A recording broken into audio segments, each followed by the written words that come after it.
One thing that I noticed when looking at this Parsha, it's Parashat Shlach Lecha, or some people say it's Parashat Shlach, some people say, isn't it Shlach Lecha? Sure, it's the one that comes after Bahalecha. And this is, what? Easy for you to say. Easy for me to say, yeah. I made fun of, lovingly, the B'nai Mitzvah boys today because they could not say Behalotcha. And so I had to kind of get them to put away. They read their Torah beautifully, but it is a very hard parsha to say. Anyway, so Shlach Lecha is a little bit easier. But there are two things that happen in this parsha that are probably known to you, but I had never put them together as potentially playing one into the other. So what's the first thing that happens in this parsha that people know about? Sending the spies. Yeah, sending the spies. Right, and what's the second thing? Okay, if you don't know. Tzitzi. It's where we get tzitzit. Oh, yes. And so this idea of the spies being sent in to see the land and then wearing garments that are supposed to be reminders visually for us of the mitzvot was a very interesting connection. So we're going to make that connection even more today, and hopefully that is an interesting. Oh well, I got one fan. You have two fans. Two fans. Wow. This is one of my favorite things. In a room I'll of keep my 15, mouth two shut. fans. I came across the job you did, or the teaching you did this afternoon. Came across it. It was on the theme of, the blind man in the dark. Yes. Lantern. Yes. Yeah. So you seem to have A theme. a trend going. Yeah. Do we So have here? Do we have more? I definitely don't have enough copies because I didn't expect this many people. So thank you all for being here. And oh, there's an extra one. Okay. Does anybody need one? Anybody not get one? Or you get one? You guys can get one? I read ahead and ruin your presentation. Do you want this? Do you want it? Yeah. Okay. I learned Yeah, this sure. with, You guys learned can- this with Rabbi Rembam Oh, years cool. ago, and I will keep my mouth shut. No, you can. I mean, I'm sure that he and I will say similar and also different things. That's probably fine. So AJ was just commenting on the fact that I wrote the Taste of Torah this past week. Also, I'm the only TBA rabbi in LA right now. So anything that you received this past week having to do with Shabbat probably came from me. So I'm sorry. But I wrote the Taste of Torah. And there was a story that I used in that Taste of Torah about a blind man who lights the lamps for the town, and this idea that there's some kind of beauty and not necessarily using that light for yourself, but allowing others to be able to see. So AJ was just saying there's a nice connection there, which I had not thought about. But the reason that story is brought up is because in this past week's Parsha, which we read this morning, the idea of the menorah and what is the menorah doing at the front of the tabernacle. So, okay, we're gonna jump right in. I'm gonna read all the different sources as opposed to calling on people to read so that we can make sure that that people on Zoom can hear. But we're in Numbers chapter 13, verse 17, and I'm gonna go until verse 21. So it says here, and I'm gonna read some in Hebrew, some in English. If you have the sheet in front of you, you'll see that I made sure to print these in color because I wanted you to see that there were words that are repeated in these two different narratives, right? One having to do with the spies, and the other one having to do with tzitzit, and different verbs are going to be used for seen in both places that are mirrored. Okay, so in Bamidbar Yud Gimel, it says, Vaishlach otam Moshe. So Moshe sent them out, Latur et Eretz Canaan. So, by the way, the word Latur means to tour, literally. It doesn't actually mean to scout, which is what the word is that we use in colloquially when we're translating, and the word that you see here from Sepharia. but it actually means to tour. It's like the easiest word to learn in Hebrew because it means the same thing in English. So they were just supposed to tour the land. Now, if you've toured any land, right, if you've gone to, I don't know, Italy, and you've toured Italy, you're not necessarily there to scout out the land, right? You're not there to spy on anything. You're there to enjoy and to experience. And that's really what we call then scouts later on were there to do. They were just there to experience the land, to tour the land. Vayomer alehem, alu ze banegev, alitem et hahar. Go up there into the Negev, sorry, there's a typo, and on into the hill country, and uritem et haaretz mahi, and you're gonna see what is this land, right? What is it? What are you seeing there? So Re'item is you will see, right? And what that is getting at is less of this touring aspect and now more of the scouting aspect. So there's a reason for you to see, not just to experience, but now there's actually something to see, a reason for the seeing. Now I'm just gonna go straight into the English because the words that I want to point out are done for this piece of text. Are the people who dwell in it strong or weak, few or many, right? You have tasks when you go into this land and you're going to see what's there. What are you seeing? What are you experiencing? Is the country in which they dwell good or bad? Are the towns they live in open or fortified? Is the soil rich or poor, meaning good to plant in or not? Poor is probably not the right English word there. Is it wooded or not? And take pains to bring back some of the fruit of the land. So make sure to look around, see what you can see, who are the people, what do they have there? If we were to come in, which is what this is all getting at, what would be good for us, what would be difficult for us, and make sure that, it might take a little bit of work, but make sure that you bring back some fruit. Now, it happened to be the season of the first ripe grapes. They went up and they scouted the land from the wilderness of Tzin to Rehov at Levo Hamat. Okay. So what is actually happening here? What are these tourists, what are these scouts doing in this land? Oh, that's a Yeah. good question. Yeah, that is a question. They're looking how they're gonna conquer it.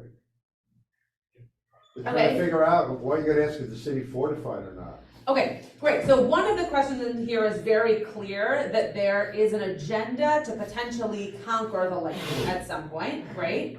So the idea of is it fortified or is it free, right? Is it swampland or is it built up? What else is happening? Yeah. I guess they're just surveying the land to see what they can do with it. Yeah, they're surveying the land to again, right, have this agenda of what could we do with this land. What does this remind you of? It's not a trick question. There's a lot of things this could remind you of.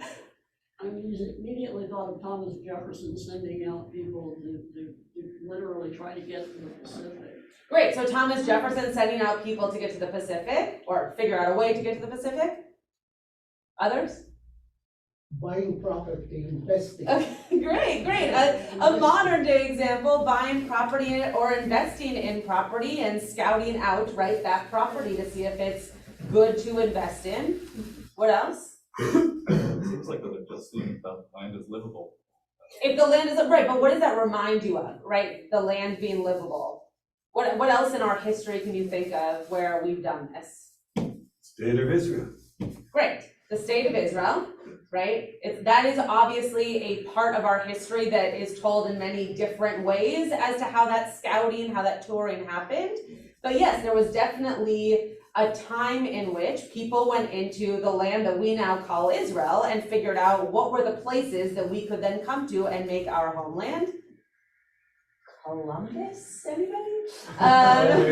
Right, just like the general idea. None of these are wonderful stories, right? I'm not trying to say that like we should be so proud that we also did this back in our day in certain areas. But this is what people had to do when they, right, I'm thinking back to obviously not 100% historically, but when we were kids watching the movie Pocahontas, right? And you see how they show up on the shores and they're all looking around to see what that land looks like and is there gold and is there not gold. Obviously not, as I mentioned before, not historically accurate to the actual story, just a Disney rendition. But that is, when you read through this, that you could imagine them like coming up in their boats and being all, strong and whatnot and showing up to see what that land's gonna look like so they can then take it over. Just Yeah, a point of reference. yeah. Almost none of us were kids when Pocahontas Okay, good came out. I was a kid. When Pocahontas came out. I won't tell you how young I was, but I was a child. You all watched it with your children. Okay, thank you, that was a very important point of reference. I thought you were talking something like historic about Pocahontas. Okay, so, I didn't understand the connection between, you were talking about Columbus and then you said Pocahontas, and I'm like, wait a minute. oh, I'm just saying that when you think about stories that have been told about land being conquered, Okay. or people coming to land. You weren't thinking simultaneously, were you? No, I'll just give you another example. Yeah, thank I was you. worried about your history class. Yeah. Rabbi, I'm not that confused about my The history. real question Yeah. is why would Moses send people to do anything when God is going to provide, and then as a good organizer knows, you never ask the question unless you know the answer. So it's like anything else, but I'm just like throwing that out just for food for thought. Well, hold on one second. Let me just repeat it so people can hear. So Irvin mentioning, first of all, the I guess meta question to ask is why did we have to do this in the first place if God already knows, right? If God can already see in, God already knows, why send Moshe and then these tourists into the land to be able to do this for Moshe, for God, if the answer is already there? And why ask the question if you already know the answer? Alan, then. Well, it's one of the reasons, this question has been asked before, and the rabbis say, well, that's why it says, Shlach lecha, take for yourself. Right. Well, send for yourself, yeah. Send for yourself. Yeah. Send for yourself. In other words, yes, Liz, but if you feel more comfortable sending out the spies or sending out people to check it out, because some to hate, go ahead and do it. But it's not, because otherwise you could just say, Shlach, if it was a commandment directly from God that you had to do it, what is Lecha doing there? So this is like God, according to one, Right, to so Midrash, what is saying Alan's this way. pointing out is that it's the idea, we actually don't read, I didn't bring this verse for us to read, but this idea of Shlach Lecha, similar to Lech Lecha, right, is that you're doing it for yourself, you're not actually doing it for God, even if God is kind of the impetus behind doing the sending, you're doing it, Moshe in this case is doing it for Moshe's self. Sandra. I was just gonna say you need the people's buy-in, Great. right? The people on the ground are the ones who are going to be doing the conquering, doing the settling, doing whatever. You need their buy-in, and Right. this is how you get their buy-in. Well, that was the thought. The hope. Right. Right, so the hope would be that we would get the people's buy-in to really, on both sides, right, actually, the people's buy-in who are doing the touring, and then potentially even the people's, maybe it's not called buy-in on that side of things, but understanding of what might be coming towards them, and how it could be either beneficial or at least not completely catastrophic. But for these scouts to know that they're part of the process, right, when we're teaching a class, we like our students to get to the same idea that we had for the lesson plan, because if they feel ownership over it, then there's a better chance that they're gonna get to it. Whereas if we just say, this is what you're gonna do, there's a better chance that they're not gonna end up doing what we expect them to. Did you want to I follow was up? gonna say, and the people, not the people Right. when they come back, the whole Am Yisrael. Great. So the whole nation, when they return, to feel like they had, even if they were not the exact ones, that they had some of their feelers, so to speak, in the process. And some agency. Some agency, exactly. That's a great word for this. That didn't really happen. It does not really happen, but that's a spoiler alert. Okay, so now we're gonna skip a few chapters ahead, and so that's one story. We're not getting into the depths of that story, but just so that you can kind of see the beginnings of that story, because that's where these words are first used. So latur and ureitem are the two words that we're gonna be focusing on when we get to this next passage, which is all about tzitzit. And when I start to read it, you're gonna know exactly the passage that I'm referring to, because we say it 3 times a day. Okay. Vayomer Adonai el Moshe lemor. Daber al bnei Yisrael ve'amarta alehem ve'asu lehem tzitzit. So God says to Moshe to say to the people, speak to bnei Yisrael, and you should say to them, put on tzitzit, or really make for them tzitzit.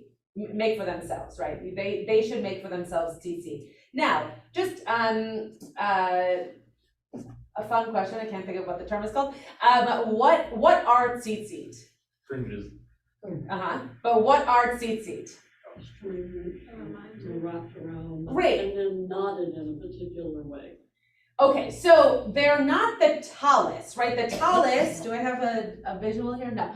The tallis is it's okay, by the time you get it out, I'll be done with the sentence. The tallis is the garment itself. The tzitzit are the actual mitzvah, right? Think back in the day to garments that were worn. Most people were wearing tunics. And so most people had 4 cornered garments. There was not this need to create a tallis. You just put tzitzit on your garments. So when they said, make for yourself tzitzit, it wasn't like, oh, let me go get some fabric, let me get an atara, let me put this whole thing together. It was just, let me tie tzitzit on my garment. And that's gonna be this reminder for mitzvot. So, al kanfei b'gedehem, I just gave that away, on the corners of your garments, of your clothes, literally. L'dorotam v'natu al tzitzit hakanaf b'til techelet. Okay, this is just telling you what and colors, etc. V'haya lachem letzitzit uritem oto. So, if you've ever heard Josh Rashowski talk about how he wears tzitzit, he wears a talit katan underneath his shirt, and he only has one little string that sticks out. Now you'll all notice that when you see Josh next.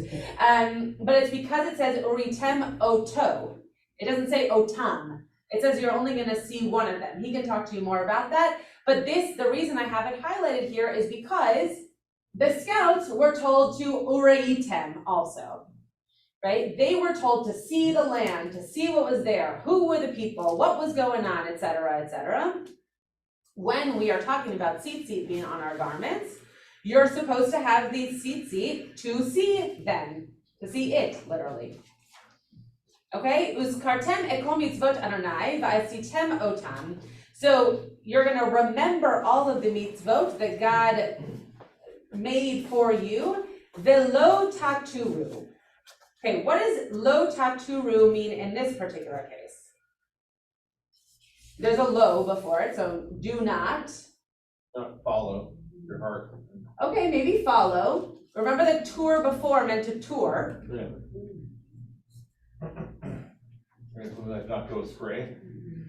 Okay, so the lo taturu, don't scout out, right? Don't do anything that's going to go deeply, basically. Acharei levavchem. So it's interesting because in the English here, it says, so that you do not follow your heart and eyes and your lustful urge, right? It's taking something that could be really beautiful, right, and seeing the tzitzit, and it's saying, I don't want you to follow urges that you might have. So when you see these tzitzit, hopefully it'll negate that and you'll go towards the mitzvot and not the bad things you could possibly do. It's like a double negative in the most confusing of ways, right? Not written that way, but just conceptually. When you see the tzitzit, you're not supposed to follow the things that you might have thought about if you weren't wearing the tzitzit. Everybody with me? So the way that scouting or touring is being used here is that it's something you should not want to do, and that the tzitzit should be a reminder not to do it. And yet, when we have the scouting beforehand, it's supposed to be this thing that was really beautiful, at least for us to acquire land in such a way that we would know what we were coming into. So the word is being used in very opposite ways, but for the same kind of action. Any thoughts on that? Does everybody recognize this passage? I do. Okay. Yeah. Okay. What does Yeah. zonim mean, the word itself? Zonim. I mean, like a zona is like, yeah, so that's what it means. Okay. Yeah. So something that would be, I mean, they're saying lustful here, but something I that was gonna say, would, this is terrible translation, Yeah, like, yeah. if you're looking literal. well, it's just making it make more sense in English. If you read it in the Hebrew, like you would have to add in. I have a thought to throw out. Yeah. Why God asked them to do that at this point, and that would be that he forecasted that they would see the giants and seal that, but they would have something to remind them that God's gonna take care of them. They didn't do it. That's nice. Just a So maybe thought. to make sure that they weren't going to go against these urges that they might have, that would go against the mitzvah that they were given. That's interesting. Yes, I do. Sorry, it's rare that I see something that I read all the time and. Yeah, that's why I thought this was so interesting too. So the whole point of tzitzit, according to what we read every day. Yeah. Is to not have wanton sex, to not have with people that we shouldn't be having. I think that zonim is now used that way, but I think it really just means to not go against the mitzvot that you should remember by seeing the tzitzit. So if you read. Just a for example? This is just, well, that's why I don't love the fact that they use the word lustful, but yes, I mean, Right, because going after your heart and your eyes could be a good thing also. Right, that's what I was, yeah, exactly, But- exactly. Well, and that's what they were being told to do in the land, right? So I think when we read the third paragraph of the Shema on a daily basis, and we read this, what we're thinking about is we should see the tzitzit that we wear, whether all the time or while we're praying, and we should be able to think about the fact that there are mitzvot that we should hold on to all the time during the day, no matter if we're really focused on them or not, by looking down and saying like, oh, I should behave differently. Now, I hope that worked, right? There are many people that wear tzitzit who still do things that we wouldn't want them to do, and there may be many people who don't wear tzitzit who do wonderful things in the world. So it's clearly not a foolproof method, but the idea here, when looking at it in the text itself, I think it is getting at this, like, you could be drawn to do things that you should not want to do, or definitely shouldn't do according to my mitzvot. That you should put a stop. This is Correct. Correct. But in the daily practice of reading this, I think it's more so just, you should be reminded that there are mitzvot that you should be following, and these are the signs that you should have to be that visual reminder. I guess I read it all the time, I didn't Yeah. know how specific it was. Yeah, Ellen. Well, there's another reason to wear tzitzit other than to make sure you don't have lustful thoughts. No, not lustful thoughts, it's Or lustful assuming actions, prevent you from That's what I doing find wrong so things. interesting, it's assuming The- you're gonna have lustful thoughts, Right, and it's saying, have lustful thoughts, that's fine, this is a reminder of when to follow those thoughts and when not to. Yeah, but one of the primary reasons to wear tzitzit, at least in the rabbinic mind, is certainly going to be to zecher l'tziat Mitzrayim. And it's for that reason, for example, that, there was a discussion, we talk about it on Pesach. Why is it that we say this paragraph at night? Because if it's just tzitzit that we wear during the day, if that's the main focus, then there's no reason, this is Ben Zoma in there about what was going on, and there's no reason to be able to say that third paragraph of the Shema at night, if that's the primary focus. But because the focus is Yitziat Mitzrayim, which happens, you remember it, day and night, Kol Yemei Hayecha, the days and the nights. I've never heard that tzitzit are connected to Yetziat Mitzrayim. But it's Really? possible that it's connected to, like, that there's a midrash about that. It's very possible. But I think the general understanding of tzitzit is that it's connected to all mitzvot, of which that is definitely one of them, to remember Yetziat Mitzrayim. And so it's possible that, and that was kind of the point that I was making to Sandra, that there's definite reason to connect this to those lustful urges, especially when we're reading it opposite the spies and where we kind of are in our narrative of the Torah, but also to just on a daily basis to be able to recognize things like Yetziat Mitzrayim and all these other mitzvot that we wouldn't necessarily remember walking down the street to go to Glotmart, but then if you see tzitzit, right, although going through Glotmart, you might think about Yetziat Mitzrayim a little bit, but just this idea of the mitzvot that you should hold on to be able to do well in the world. Okay, I said that I didn't have enough material, and then I said that I was gonna rush through, and here we are. So I just wanna read two more things that we have on this sheet. I'm glad this was interesting for everybody. So Rashi at the bottom of the page, I'm just gonna read through it, and then I would love to hear your thoughts. the verb taturu has the same meaning in Numbers 13:25, which I just brought in the earlier use of it, but it's the same idea. It's the same spies story. The heart and the eyes are the spies of the body. They act as its agents for sinning. The eye see, the heart covets, and the body commits the sin. So this is getting back to what Sandra's saying, is that when you read these two stories together, it's easy to connect these two moments, one being a passage we know very well and one being a story that we know pretty well, that this idea of scouting could be that we are making sure not to do that scouting all the time, and that we should have these visual reminders that it's very easy and very possible for us, because we're human beings, to and really just animals in general, right, to do that, but to be able to hold ourselves to mitzvot, which of course we can list tons of mitzvot that go against having those kinds of thoughts and urges. And as Sandra was saying, like, it's not bad to have them. It's just there needs to be a time and a place and a reason and a person and all those kinds of things to act on them, right? But there's no problem with them, just like there's no problem touring a land, but there might be if you're going to come and conquer it, right? There might be reason behind your actions that needs to be kind of tamed. Yeah. So, and I told you I'd raise my hand. That's great. Mosquito. Yeah. So, but to go out looking for it. Yeah. To go out looking for Yeah. it. Yeah. So that's perhaps even a better translation. Totally. And I think in that case, it's a great thing for the scouts, right? I mean, not so great for the people who were scouted, I guess. But for us on this side of things, it was great that we went into a land to scout it out because we knew what we were up against. But right, the way that Rashi is explaining it is that there is something about a human being doing that kind of scouting that doesn't feel like the right way to go about. Right, exactly, yeah. Are they is God asking them to act logically or just? Who's the they? God, or is, Moshe?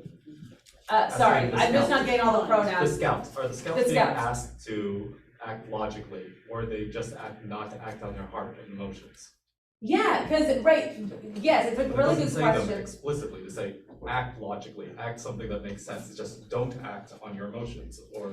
Right, so these are two very different passages and moments in this parsha, but yeah, in the scout story, everything is very logical, right? Because it's all for this moment of then being able to take over the land and know what's in it. When we get to the passage that's later on in chapter 15, when we get to this idea of wearing tzitzit, it has less to do with logic and more to do with emotions. So it's using the same words, but in two very different ways, yeah.